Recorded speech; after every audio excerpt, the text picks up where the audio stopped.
Watched as he subdued me on the bed, then pulled out handcuffs and cuffed me to the bed. Looking at the marks on my wrists, everything began to make sense. When Stephen came home from work that day, I ran to him and threw my arms around him, asking why he hadn't told me what was happening every night. Stephen shrugged his shoulders, saying that he thought I knew, and that the drugs he had been giving me made things easier for me.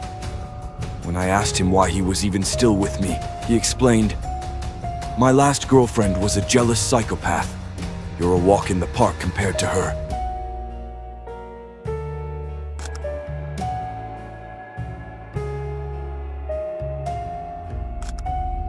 My ex-husband, Mark, was emotionally abusive, hence why I divorced his ass.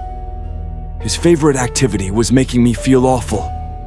When his mother passed away, he said it was because he married an ungrateful bitch of a wife.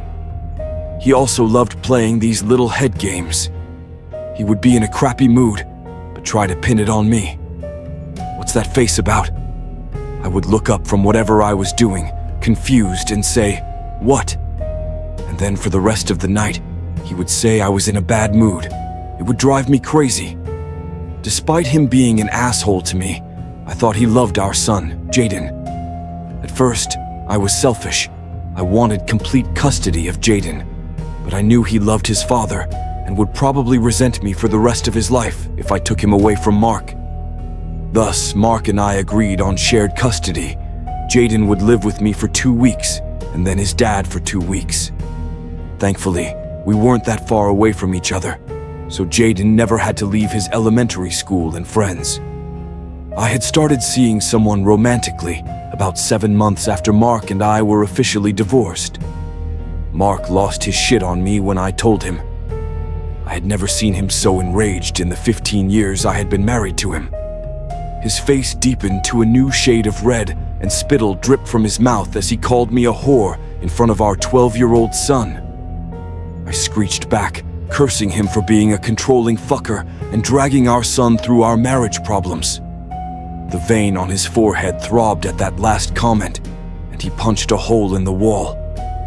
Mark started rambling about how I only stayed with him for so long because of Jaden, which is absolutely true. It was like he was possessed. He just kept going on like, "You love Jaden, don't you? More than you ever loved me. Jaden's such a good kid, isn't he?" He was acting like a jealous child. He started leaving and roughly grabbed Jaden's arm, snarling, "Get in the car." For the first time ever, I saw real fear on my child's face, and I followed them out the door, prepared to call the police. Jaden slipped out of Mark's hand and gave me a hug, whispering, "He just needs to calm down, Mom. I've got this."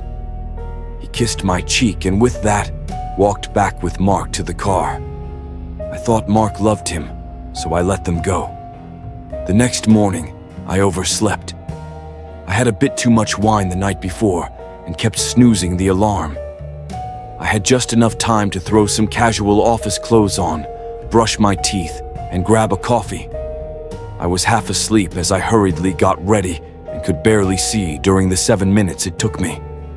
I continued to rub my eyes and yawn. I rushed out the front door, squinting into the already bright day. I fumbled with my keys and unlocked the car door, but paused when I heard what sounded like muffled whimpering. It was close to me, that was definite. I whirled around, looking into the bushes on my front lawn, and thought it was maybe a cat or a dog, but I was already running late, so I chose to ignore it. The car was hot, so I cranked the AC and put my car in reverse. I was looking at the clear blue sky, wishing I could just sleep in and have my coffee on the back porch, when my car jolted upwards near the end of the driveway. The wheels had rolled over something, and a loud crunch resonated through my car. Confused, I peered at my rearview mirror and aimed it down at the back wheel of my car. Something small rested by the wheel, and I gasped. I could see the top of someone's head, Jaden's head. I dry heaved. His head didn't look right. I couldn't move. His head was at an unnatural angle.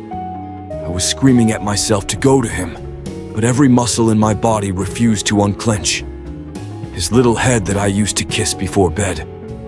I couldn't go out and see him like that.